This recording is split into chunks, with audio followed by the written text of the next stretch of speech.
You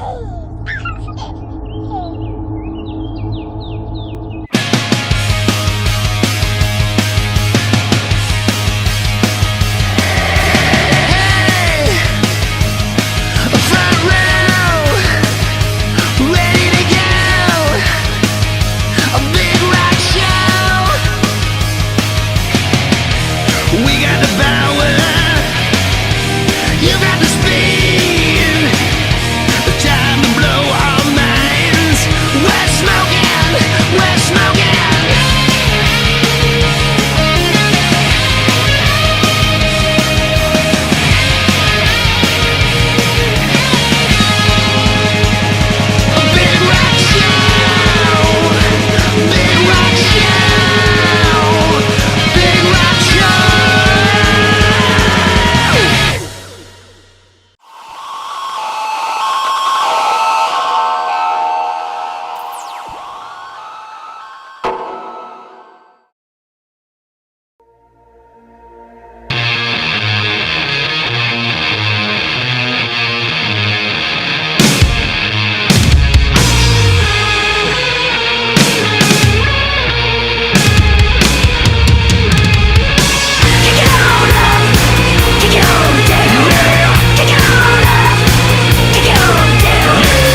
Ladies and gentlemen, welcome to Big Rock Talk. And would you please welcome Chuck Garric? There he is. Nice. Nice. Suki's there. Thanks for having me, guys. The real well, there Beasto. you go, folks. Not only do you get to meet Beasto Blanco. Boom! Yes! Unveiling the new look for 2016. It's Beasto. Oh, What's man. up, man? What's happening, Chuck? Yeah, man. Thanks for having me. Hi, Anna. Hi. So good The to reference. Looking lovely as always. I don't know if you planned this exactly, Chuck, but right now, the way you're standing, there's horns right behind you. Yeah. Look, watch this. Remember that record? Absolutely, man. I was actually listening to it this week while I was catching up on Beasto Blanco videos. I checked out this one dude that did a video for almost every song on Dirty Diamonds. Oh, really? Yeah, this guy, I think his name's Ricky Cooper. He's on YouTube. He does videos for almost every Alice Cooper song. So when I've been brushing up on all these Alice Cooper songs this last week, I've been just watching his videos. Huh, I'll have to check that out. That's actually cool.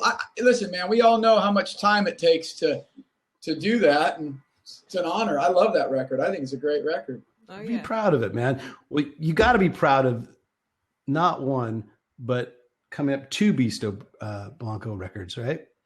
Yeah, man. I mean, we're looking to release the second one here very soon, but I'm very, very proud of it. It's funny watching the video breakdown. It's like I don't even recognize the guys in the band anymore. They've changed.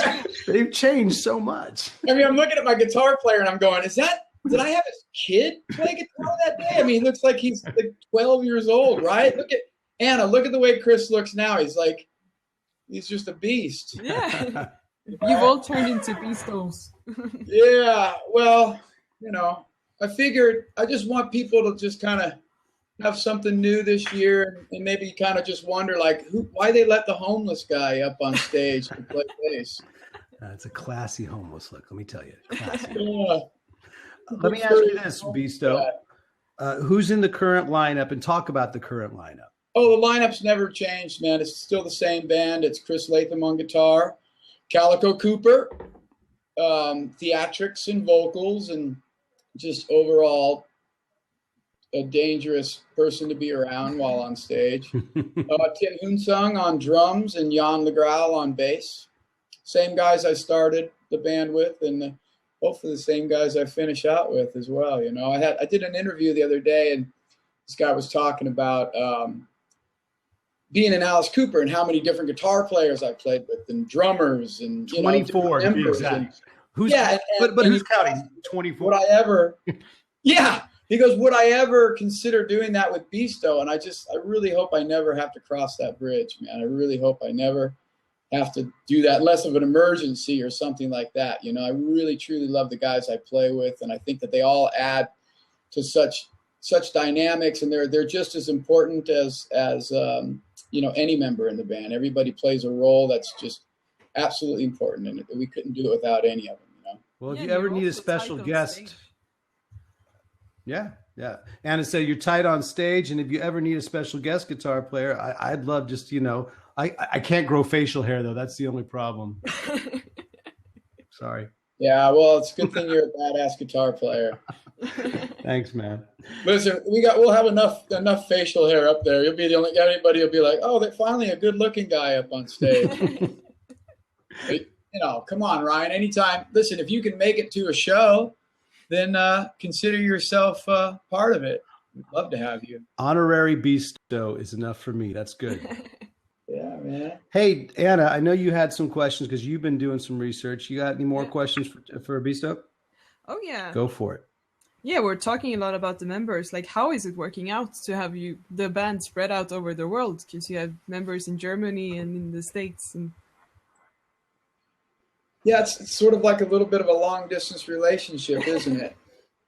I'm not gonna lie to you. At times it can get very difficult, when you want to collaborate. Maybe just go to band practice and write a song that night or see what happens. But, you know, unfortunately, that's just not the situation we're in.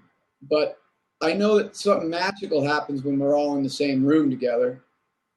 And so we make it work. We're constantly sending riffs to each other or just in communication through, you know, the internet, whatever, Skype, whatever. And we just try to do the most that we possibly can with being apart. We still are collaborating somehow. And right now it's the only way I know how to do it. I mean, you know, unless we all move to the same area, and that just isn't going to happen. But, well, I see some people on the live chat are asking for a double bill. They want a Roxie 77 Beasto Blanco bill. Oh, yeah, and then awesome. that's in Regina of all places, right?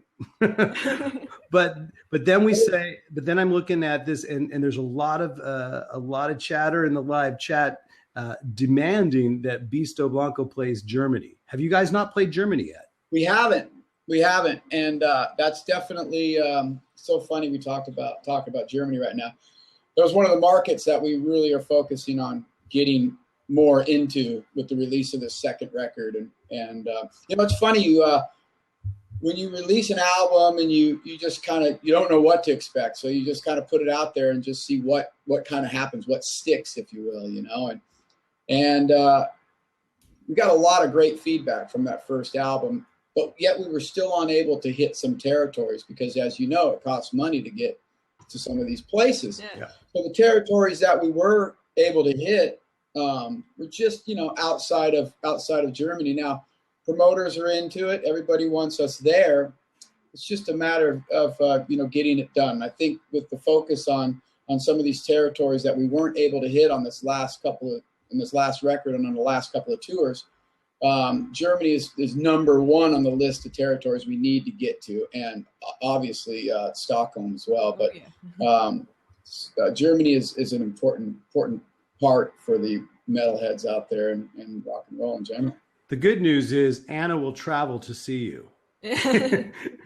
I can with an entourage of listen, I almost feel it just doesn't feel right. It's like she's an honorary member as well. I love seeing her out in the audience, and anytime I'm forgetting lyrics or whatever, I can just look at her or her mom and singing along. Well, let me Beasto moved east. For those of you that don't know, Chuck and his family, they moved to Nashville. So has that affected or has that influenced the music for this new album? Oh, it's influenced it big time. You're going to hear some real, I like to think, and you know this as well, Ryan, as a songwriter, I've really grown as a songwriter. And you know, with when you're, you know, in this pool of some of the best musicians in the world. I mean, the best of the best are here in Nashville. The best storytellers, the best singers, songwriters, anybody, they're all here. So you can go out any night of the week and get something from what you're seeing. And that's sort of what I did. We just immersed ourselves in the culture here, in the music and in the art. And it definitely just carried over into the music, especially the second record. That's cool. Right on. So you're digging Nashville. You give it a thumbs up. Oh yeah, man. 2 thumbs up and a little twinkle of the you know, I don't know. I love Nashville. I think it has a lot to offer. And when you're a musician and it's what you do, there's really no better place than this place to be, man. I mean, there's, like I said, there's always something going on and something that you can get some sort of culture from or learn something from, you know. I love it, man. Chuck, your room, it looks so credible. Musician, you got horns, you got the albums in the back. Anna's got posters, and I've got purple butterflies because I'm in my daughter's room doing this. I don't know if you see this. I'm looking at the backgrounds going, wait a second. Hey, Chuck's got antlers, and I've got butterflies. There it is. That's stage right in a nutshell right there. What do you think? This is my vibe, man. This is my man cave. Well, speaking of man cave, you've been working and being influenced by producers. You were telling me, you know, because I say in Beasto, give me some songs that you might want to hear on the show, and you would say anything produced by, was it Dave Cobb? David Cobb, yeah, man. I mean, he did Chris Stapleton and Sturgill Simpson and Rival Sons. I know. Anything that guy touches, it's just is amazing. The guy puts some space. I've been working as a producer here as well. I'm producing an artist right now, so awesome. It's like I needed to look outside the box and sort of figure out, what else musically have I learned in the past, especially when you work with somebody like Alice Cooper and I've had the pleasure of working with Bob Ezrin and some other great producers. So you think, okay, well, taking myself out of as a bass player, how can I become a producer and really make this artist shine and find out what it is that this kid does best? So I found myself just gravitating to certain music, and I realized that everything I'm loving was produced by the same guy. It just was coincidence. I had no idea.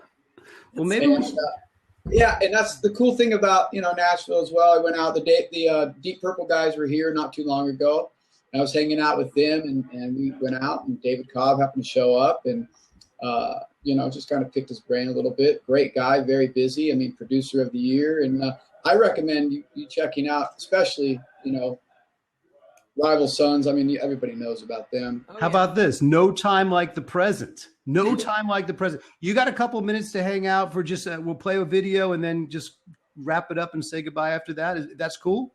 I would love to. All right, cool. Well, then let's go right to the Rival Sons. How about a little Pressure in Time? I love it. Would that be good? I just saw them live here not too long ago, man, and they I got to say, they took me to church. I honestly, Ryan, I was thinking about you the whole time because there was the guitar player's tone was so thick, and there was this sound, this vibration on stage, and I was on the side of the stage watching, but it was so pure, man. There wasn't a wrong note. There wasn't an out-of-tune guitar. Everything was just sonically working, man, and I was into it, man. I couldn't help, but I was just so focused and loving every single thing they did. I think these guys are super special, man. Well, here it is, David Cobb production. This is a Big Rock Talk Show. Roxie here, and you got Anna Mattsson there, and we're here with Beasto Blanco, Chuck Garric. This is the Rival Sons, Pressure in Time. Enjoy it, guys.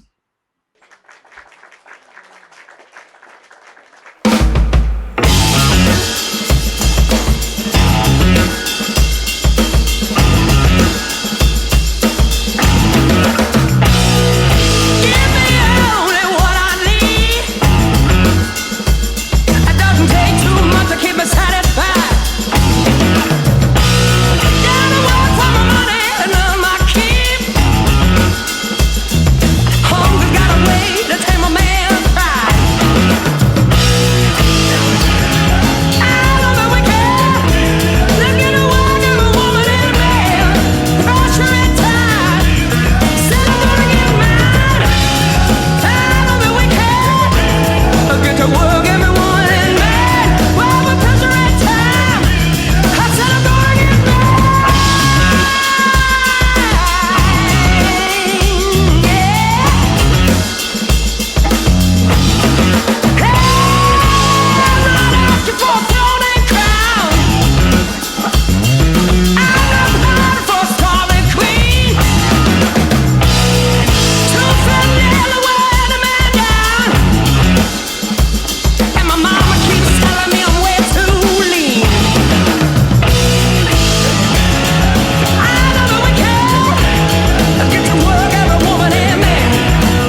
Right on, right on, right on. Now I got my crew with me in my purple room with the butterflies and stuff like that. Beasto. What's up? That was the Rival Sons. You're back with Big Rock Talk with Roxie here. And Dude, you there's so many great songs. Who's that in the background? That's Matthias, but wait a second. A little bit closer. A little bit closer. You got a backyard. Chuck, what a beard. Hey, dude, I just got hung over staring at you. You just got hungover staring at you. Yeah, Bjorn, man. How are you, my bro? I'm fine, Chuck. And how are you? Oh, I'm great, dude. It sure is great to see you. Good to see you too. Nice beard. Yeah. Probably the best beard ever. You know what's good with this beard is when you sip on a good bourbon or a good whiskey, man, it stays right there. You can Beard man stuck on never it for a little go while. in hungry. Take care, bud. I need to take a bear. This is what FaceTime's for, Hey. between the two of you guys. Let's get back to the freaking show. He could be Bjorn the Joke Man. You need him like the Howard Stern show. He's Or my you can start Bez. the big He's beard my- talk. Big beard talk. That's what Anna suggests. Big beard talk. I like that. Yeah, man. So cool, man. Yeah, we're having a little get together here in Stockholm. For all those that think this is coffee, you're sadly mistaken. Right on. But man, Cool. Well, thanks for having me. dude, Thank you so Beasto, much. thanks for coming on the show. We do have this segment called "Old School is the New School," but with the Rival Sons, that's new school is the old school, right? Yeah. Man. I got to tell you, bro, and I hate to keep going on this, but for me, it really was a magical night, man, when I saw those guys. 'Cause I've seen them once before, but I went with Roger Glover and Don Airey. Damn, And Steve that's some Ward. name dropping. That's some good name dropping, man. I mean, and I don't mean to name drop because these guys are our friends, you know. These guys are guys that we know. But it just, to me, I'm watching their reaction to this whole thing that was going on, and it just really was cool to see these guys, these old school rockers that are, you know, so versed in the blues and have obviously changed everybody's life musically. And yet see them laughing in and looking at each other going, whoa, did you hear that riff? Or did you hear that part going into there? I mean, they were enjoying it as much as the fans or the band as well. Imagine how the Rival Sons feel when they have like original guys in Deep Purple digging on their shit. Well, hey, man, we'll see you, Chuck, in just about a week or so as we start off the 2016 Alice Cooper tour. I'm looking forward to seeing you on stage, right, buddy? Dude, fear the beard. Stage right. I'm so excited to Oh, release the man. album. We're gonna need I can't wait for the mirrors or some sort of weird comb over there in the backstage for us. I think people are just going to think that that's an extension of your guitar straps from last tour. Lindsay's asking, does Ryan have a beard too? Yeah. Oh, yeah. babe. I think if you took every hair from my body part hair, you still couldn't actually form a beard on me, man. No. But I do have purple butterflies. That's all. Yes. Yeah. And in case we were doing a little bit of guitar porn, because I saw your Fender in the back there with that bass. I got my little 335. I'm Nice. just so you know, I'm practicing the songs. Musical director, I am practicing the songs. So, I heard you're bringing out that bass on this next tour too. Dude, this sucker right now, man, right? 71. 1971, the year I was born. Jazz. Hey, I haven't played this, Roxy, and guys. I think the last time I played that, I had the Pompadour, man. It might have been Dirty Diamonds. Oh. Wow. And yeah, I'm super excited to break it out. And here's a great story, little Fender endorsement, if anybody cares. I've had this thing in storage forever, that bass. Years, just sitting in storage. Damon Johnson and I share a room together. But I go to pick it up out of the case. And I pick it up, put it in my hands, strum it, perfectly in tune, baby, ready to rock. That is an endorsement. Very cool, bro. Well, I look forward to playing in tune, out of tune, and everything in between on this next year with you, buddy. And best of luck with the new Beasto record, Yeah, the new so Beasto excited for Blanco that. record. I really appreciate that. Thank you, man. I got your email, and it meant the world to me, especially, hearing those kind words from you, man. I mean, can't get any better. So thank you. Thank you for coming on to the show. Thanks for coming on to Big so much, Rock Chuck. Talk. Yeah. And Hip slips and broken hips. you like that. You like that. Well, Axelgate is still coming. Axelgate is still up, but we're going to save that for our second guest, Marissa Tellez. And we'll cut out with Chuck on this old school is the new school. And this is a good little introduction for Marissa. I think we should play a little Rock and Roll High School by the Ramones. What do you think? Oh, cool. Anna, Yeah, Yep. Anna, hug your mom and kiss your dad from me, I okay? will. All right. I know my mom is watching live. See you later. Let me tell you, there's one of the three of us that's closer to high school than the others, and I think that's what this next song is for.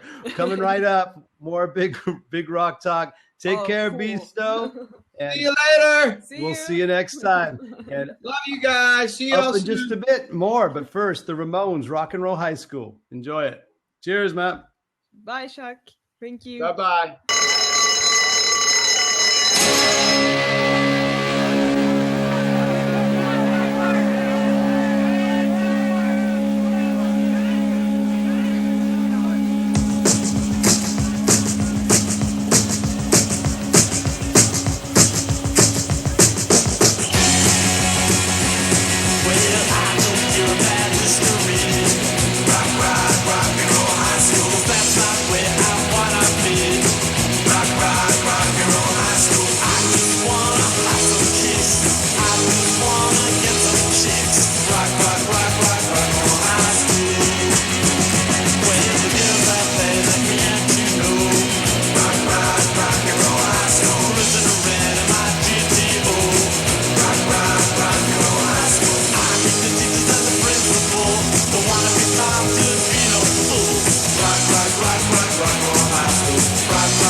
And we are back.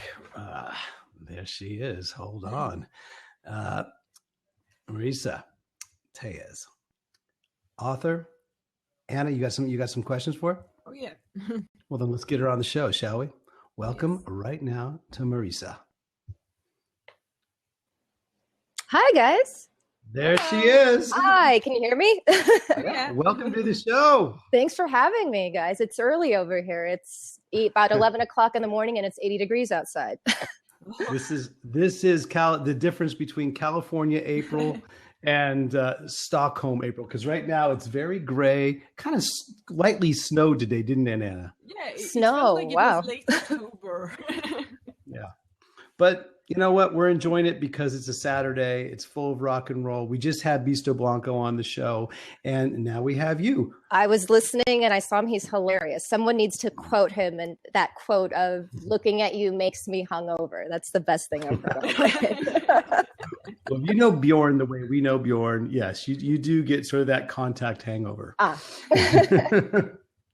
So I've been working on the actual pronunciation of your name the whole time. Oh boy. Marisa Tellez. Sure. Is that okay? Yeah, that works. There's Marissa Tellez, there's Marisa Tellez, there's Marisa Tellez, like whatever. What do you prefer the most when you're at book signings? What's your favorite?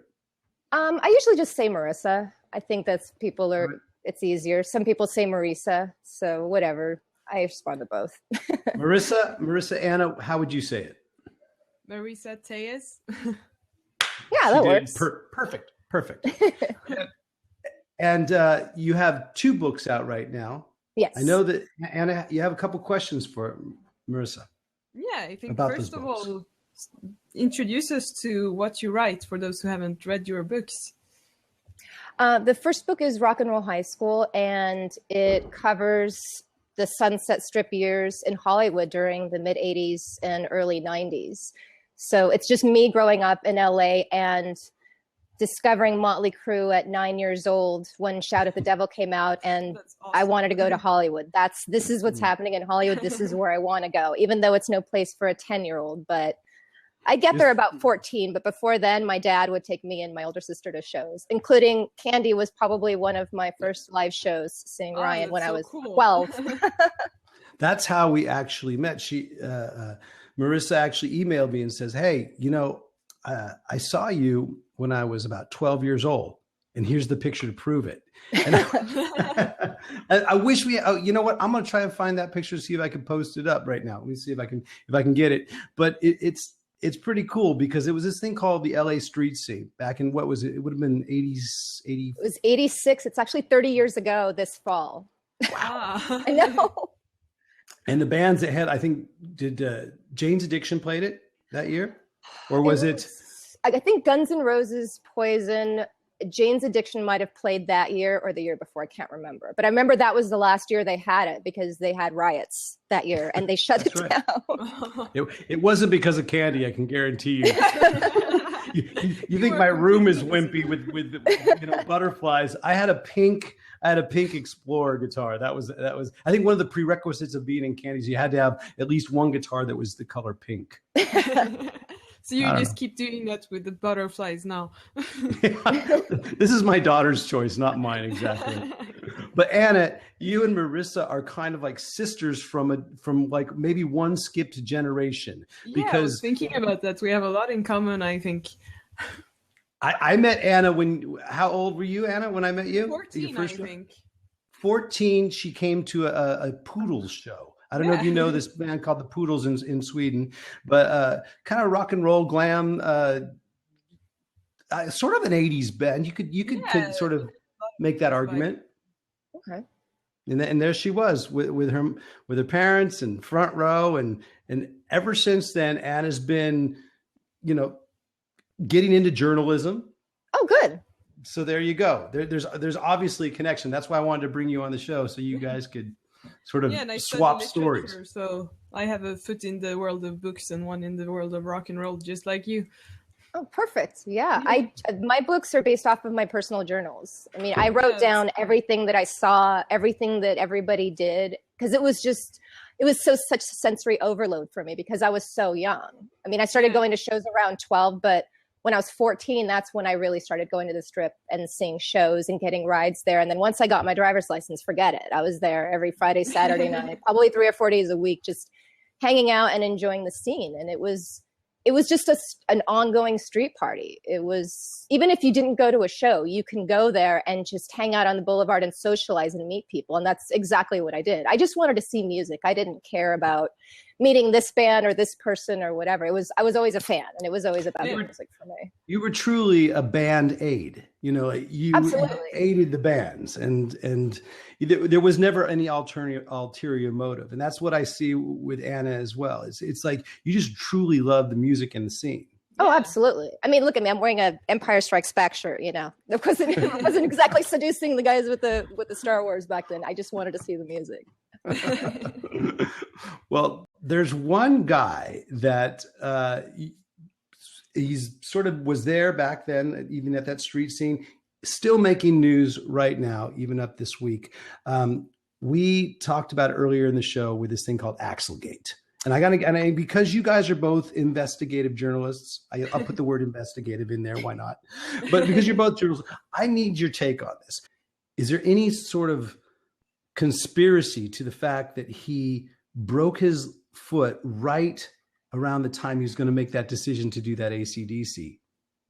Because when you see the tape and you see the doctor, I mean, I have no problem believing that she's not a real doctor, has all her degrees, but she kind of looks a little bit like she might have been an actress and model at one time too.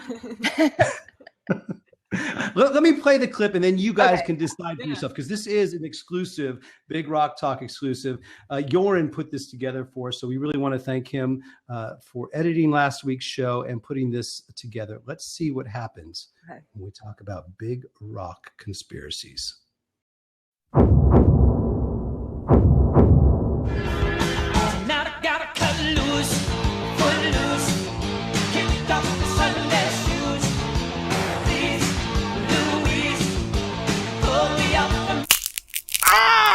Axel sustained a fracture of the fifth metatarsal, which is one of the bones in his foot.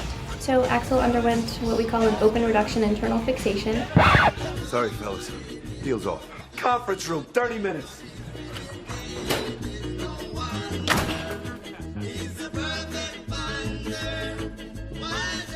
Do you have any idea how screwed we are? It's like the lottery in fucking reverse.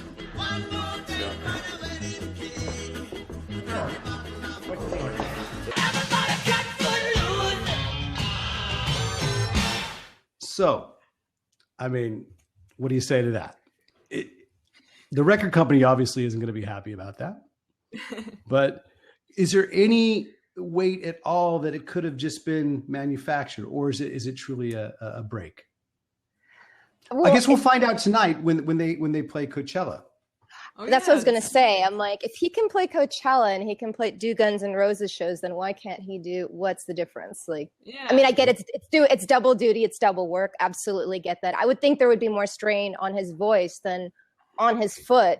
You know, that's what I was thinking when I heard that he might be filling in for AC/DC. I thought, wow, that's pretty hardcore, you know, for vocals. I mean, to do double duty like that. So that's why I was thinking it's really weird that he's doing that. But now with this Footgate thing, I still don't think it's an excuse, but you know. Well, let's let this conspiracy live on. Yeah. Why not? Let's talk about your second book as well. Yes, Walking Contradiction. Basically, it picks up where Rock and Roll High School left off. So Rock and Roll High School covers all of the Sunset Strip years, and the rise of grunge was actually around the time of my 20th birthday. So I felt that was a perfect time to end Rock and Roll High School and then start Walking Contradiction, which covers the last 20 years of my life. So it's basically 40 years of my life divided into two books, 20 years. And I guess I just dated myself. If you listen to all the topics that we talk about, I think we all date ourselves. But then again, we realize that rock and roll it's eternally youthful. Yes. Wouldn't you say? Definitely. And I think I'm a new fan of Beasto Blanco as well. I hadn't really heard their music, and I just like good rock music. Like now when you see a live show and I hear tracks, it really bothers me because I can stay home and listen to a perfect song. Like I want to see the live experience. If your voice cracks, that's fine. If you fall off a stage, that's even better. You know, that's better entertainment, you know, but those are the things that make a great live performance. And when I hear tracks, even just at smaller shows, like at the Roxy or the Whiskey, it really bothers me because I don't think you need it. If you're going to go play live, do it, you know? Well, Anna's been to enough of our shows. If you want to hear cracks and not tracks, come to a Roxy 77 show or come to an Alice Cooper show. I mean, we don't have any tapes. And the highest compliment we ever get paid is when people come up to us especially after this tour that we have done with Motley Crue, and they say, well, you know, we know that Motley Crue used some tapes, but what about you guys? And we said, well, you know, they're 4 guys, and they do have a full sound. You know? Yeah. We have that luxury of having 3 guitars and a kick-ass sound technician. So, no tracks for us, man. Awesome. Bravo. I know. That's the thing that I noticed. I saw Motley Crue on, you know, their last days in LA on the final tour, and it sounded great, and it, you know, but it was just too perfect for me. But I get it. It's their last tour. They want the production to be awesome. They want everything to sound great. But my probably favorite part of the show was them walking down an aisle and just standing on this tiny little stage. Yeah. And doing Home Sweet Home. Like that was that was a good way to end it for sure. Yeah. Cool. Well, hey, maybe we'll end this with a video from that 80s era of rock and roll high school that you were. Did you ever go and see Electric Angels by any chance? You know what? I can't remember. All right. I honestly can't remember, but then I'll switch the video I was going to play. I may have, because my boyfriend at the time was a big fan of Candy, and he did follow Electric Angels and Kill for Thrills. So I may have seen a show. I just don't remember. I'd have to check the journals though. I've forgotten. And for those of you that are keeping score at home, that band Candy did actually splinter into 2 bands, Kill for Thrills, which Gilby Clarke played in, sang lead, and then of course Gilby went on to play with Guns N' Roses, and then Electric Angels, which was myself, John Schubert, Jonathan Daniel, and our singer Shane. And we did this video. So you know what? I was going to say, fuck it. I'm going to play. No, you got to play it. You have to play it. Because this is sort of that exact era of what we were talking about, the 80s. And we have a special guest in the video. Let's see if you guys can recognize who it is. I know there's a couple old schoolers out there that are watching the show. They'll get it right away. But and on the live chat, they're saying, just play it. So this is the Electric Angels with Rattlesnake Kisses. And Marissa. I haven't heard this one. I know the song. I do remember the song. We'll say goodbye right after this video, but thanks for hanging out on Big Rock Talk. During the break, maybe you can put up the links for your books and put up your website on the live chat, and everyone can go check out Marissa's books. And we'll come right back after Electric Angels, Rattlesnake Kisses. Rock.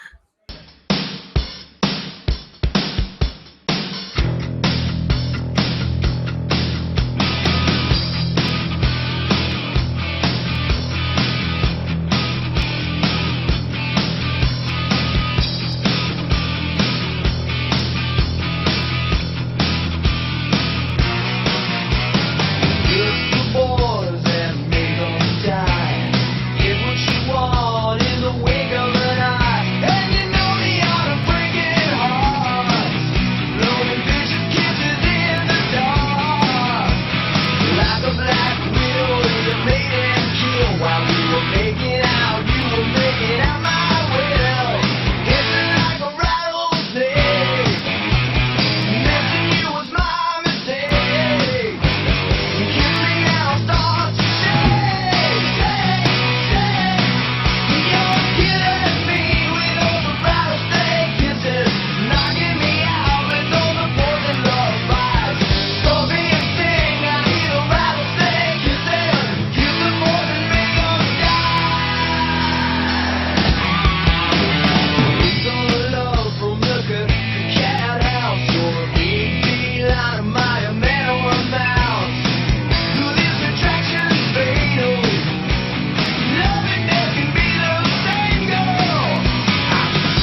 So just so you know, even back then, I couldn't grow a beard. That song actually makes me think of the Coconut Teaser for some reason. It just reminds me of that era. I don't know why, but I just because that song was pretty much composed at the Coconut Teaser. we were basically the house band at the Coconut Teaser for any of us. Then I probably did see you. I remember seeing Gilby in the mid 90s when he was doing his solo stuff, the pawn shop guitar stuff, because my boyfriend at the time was a big fan of both of you. So I probably saw you guys at the Coconut Teaser too. Killer, yeah. Len Fagan, who owned it, he would definitely take pity on our lack of being able to afford beers and actual food and clothing. So he would just book us gigs. So, we get our beer and then we'd probably accept clothing from all the very fortunate very gratuitous Band-Aids that were around at that time. We actually did have a lot of cool supporters that helped us out in those days. Yeah, there weren't all groupies. Like there were certain girls that I noticed that would just bring food or, wash their laundry or whatever. It was kind of weird, but just sort of like a mom. They were more moms, like kind of den mother kind of thing. Absolutely. And the synergy it seemed between these groups, there was a big, I would go so far to say that strippers were not groupies. Strippers were more just supporters of the whole scene at that point. And they were one leg of the tripod that held everything together. And musicians were one. And believe it or not, the third leg that held all this together were comedians. You remember that? Yeah, like I remember going to the Comedy Store on Monday nights because it was no cover. It was free, and I got to see some of the best comedians around at that time. Right in there, Sam Kinison when he's just working his way up, Andrew Dice Clay when he was just opening up for Sam Kinison. As a matter of fact. Oh wow, yeah, quite cool times. I remember one of my boyfriends at the time. He was living with a stripper, but there were also 3 other people living in the 1-bedroom apartment, and they all sort of had their area. Like he lived in a corner, and then our other friend lived like in a closet, which he loved because it was his own room. He could close the door, and he had his own space to do whatever he wanted. But it was real estate. If it had a door, it was a room. He had carpet, and he had a door, and he could hang his clothes, and it was small, but it was a room. It was perfect. Wow. I'm telling you, you might have been a little bit young to actually get into the Comedy Store, but the similarities between you and Anna of just supporting music all through these, the early years and then all the way up until now is great because Anna goes now to all the shows. And do you have any more questions for Marissa? Yeah, I think it's also interesting with all your stories and like, how did you come up with the idea to actually make books out of your journals and actually share your stories with other people? I knew that when it was happening, I wanted to do it at some point, but I didn't start doing it until the early 2000s when one of those bands did a reunion show. And they still do, they're Blackboard Jungle. They do a yearly reunion show. And during their first reunion show, I just thought, okay, this is cool. There'll be maybe 30 or 40 of my friends there, not a big deal. But there was such a big turnout. They hadn't played in about 10 years. And it was like an odd kind of sort of high school reunion of sorts. Like many people I hadn't seen, last time I saw a lot of those people, I had braces. And I was really surprised by the turnout. And there was also that music was getting a little bit of a revival at that time, not just with the people that were my age that had originally lived through it, but there was a younger generation of people that were liking that music, which was kind of weird to me because when grunge came in, if you liked, glam metal, whatever you want to call it, you were just looked down upon. Like it was a shameful, like, oh, you like that kind of music. It's cheap. It's not, there's no substance to it. So you were shamed for that music. And now like all of a sudden it was becoming sort of a novelty thing. And I thought, well, at this point, let me, I think this is the right time to finally tell my story now that it's getting a bit of a revival. So I had to dig out 25 years of journals and just decide, okay, what am I going to put in this thing? This is crazy. And also interview some of the musicians that lived through it because I didn't want it to just be my perspective. I wanted it to be theirs as well. So it's just a mixture of interviews and my stories. And it's definitely more of an, I'd say almost famous kind of story and not a Debbie Does Dallas groupie tell-all, because I think that's the confusion when people say, oh, it's a woman who's writing about the Sunset Strip in the 80s, it's a groupie tell-all. Like that's the first thing that people jump to. And it's completely the opposite because, and it's not a judgment. It just didn't represent my experience of growing up in LA and a lot of the girls that I grew up with. So I thought, well, there's not a perspective like this that exists. So I'm going to write it, you know, for anybody that wants a good coming of age story during that time, you know, so. I like that almost famous perspective is great. Yeah, it's just a coming of age story. It's not, there's no, you know, and it's been a good and a bad thing. Some people do enjoy that story, but then some people are like, well, I want to hear about, you know, you having sex with Tommy Lee or something. I'm like, no, there's plenty of books. There's plenty of books for that, you know. Yeah, you can throw a stick at those. They're all over the place. You know, but if you just let me ask you this. Story. Is there a third book possibly in the mix? I'm doing a third book, but it's more of a dating book. But I think what I've really wanted to do, I have a ton of live photos that I took from back in the day. And I've always wanted to do like a photo, like kind of like a sort of a collector's edition sort of photo album to accompany the first 2 books. So it would be a whole set of just all these live photos of these bands back then. So I think that's something that I want to work on first and kind of get that done. So that's my next project. Just all these color life. I just need to figure out the legalities. I don't even know if I can print or if I can print these or not. But once I figure that out, have the same attitude that you've always had. Just do it and ask questions later. You know? Yeah, I don't want to get. I actually have a picture with Axl, and I thought about that. I'm like, I would love to put this in the book, but what are the legalities of that? Like, can I do it, or you know, do I need his permission, or is that, you know, that's a whole other pain in the ass to deal with. So and photos in general. Oh yeah, I mean that was like a long time ago, and I saw him coming out of the rainbow, and this was right before the Use Your Illusion albums came out, and I was 16, and I saw him walking out of the rainbow, and you know, I'm a teenage girl, I don't have any shame. I chased his ass down the street, across the street to this sushi bar that was across the street from the rainbow that everybody used to hang out at, and I caught up to him, Axa! Just didn't care. I mean, now, you know, I'm older, I probably wouldn't tackle him, but then, you know, I'm a teenage girl. I don't care. I actually think now he'd chase you. Not with that broken leg. Yeah, not with that broken. He'd be in a walker or some sort of crutch device. Well, Marissa, I want to thank you so much for coming on Big Rock Talk and for having me, guys. Spending some time with us. We got to wrap up the show because we have a Saturday night ahead of us. I know a lot of you guys have spent your Saturday afternoon and Saturday mornings in Los Angeles hanging out with us. We really, really appreciate it. If you want to watch the rebroadcast of episode 4 with Beasto Blanco and Marissa Tellez, you can check it out on our ryanroxie.com website. There's an official YouTube channel there for that. Spread the word. Keep on spreading the word. I think it's time for us to just play one more video, and then I'll come back and say our goodbyes. But right now, we'll say our goodbyes to Marissa. Thank you so much for coming on. Thanks for having me, guys. It was fun. And we'll see you next time. We'll keep in touch. And obviously, I have someone in mind to write my book at one point. Oh boy!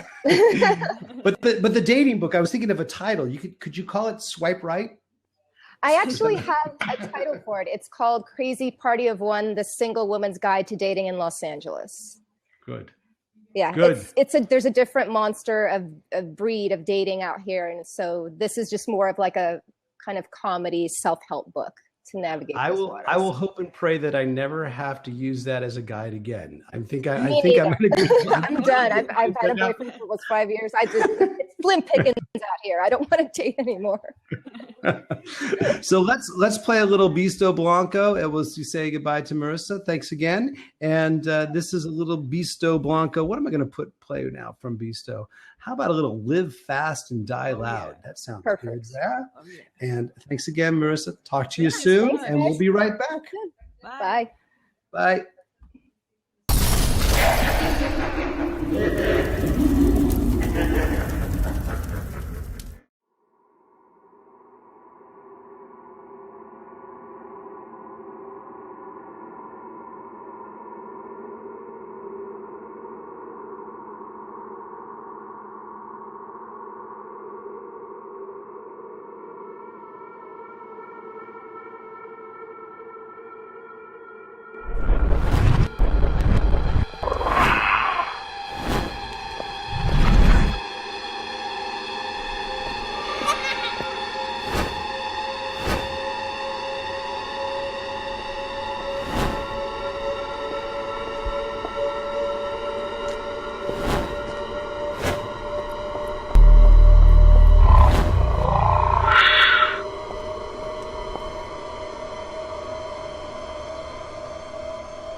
Well, thank you very much, Marissa, for being on. Thank you very much, Chuck Garric, Beasto Blanco, for being on the show. Yeah, what do you say? So I'm not bad. Yeah, it was so much fun. It's action-packed. It's action-packed. Yeah. And the problem is for me today, I bummed out because I didn't tape the first 7 or 8 minutes of the show. Oops. So the rebroadcast is going to go right to Beasto. So that means our slips, trips, and broken lips segment is out for the rebroadcast. So for those of you that saw it here on the live broadcast, it was a live you saw it once. It's what? It's right. It was a big rock extra. How about best show so far? That's what I like to hear on the live chat. So what do you got planned for this next week? Any rock shows going on? No, but my boyfriend is coming over in a week. So then we're gonna go to at least 2 shows. So we're gonna go to Crazy Licks. At least 2 shows. Yeah, Crazy Licks and Wolf Mother we have planned, and then we'll see. We're never. Wolf Mother's great. Yeah, you got to tell me they're playing Green Loon. Okay, so maybe next week when we have our show, I'll play a Wolf Mother song for you because I like that band a lot. That's one. Could be one of those new best songs you never heard segment songs. So there's been a lot of talk on the live chat about Ace Frehley being admitted to a hospital for exhaustion. So we give him our best thoughts with him. Hopefully he can make it back on tour. I'm telling you, man, 2016 is a rough year for rock and rollers, man. Need someone to recover and get better. And or just a bunch of new bands to carry the torch and pass the torch on. But I think we had like one of those presented today, like both Beasto and Rival Sons. Yes, I believe so too. Beasto is one of those bands, for sure. Yeah, you've seen them live. I've yet to see them live, but I mean, I've hung out with them long enough to know. So thank you, Anna, as always. Thank everybody out there. Spread the word about Big Rock Talk. It's been quite a journey for us in the last just month or so, just putting this together, making sort of dreams realities, or just sort of ideas actual things, and just making thoughts goals. That's the whole thing. It's like, if you have something that you have in your mind that you can do, Big Rock Talk is living proof that you can do it, I think. Not to get too philosophical on y'all, but in fact, this is living proof that I won't get too philosophical, because I'll end the show with a Faster Pussycat song, huh? Because I think Marissa would have wanted it that way. Yeah. During this time, we'll say our goodbyes and see you at the next show. During that time, you guys are more than welcome to promote the hell out of us, follow us, and I don't know, count the number of butterflies I have behind me. Any parting words, Anna? Thanks you guys for watching, and see you next week. It's been so much fun. It's great. All right. So we'll see you next week on Big Rock Talk. We'll go out with Faster Pussycat, Bathroom Wall, because Marissa would have wanted it that way. Thank you, Beasto Blanco, for being on the show. And thank every one of you for showing up. We'll see you next time. All right, guys. Until next time, Big Rock Talk, the way MTV was supposed to be. Something like that. Take care, guys. Bye.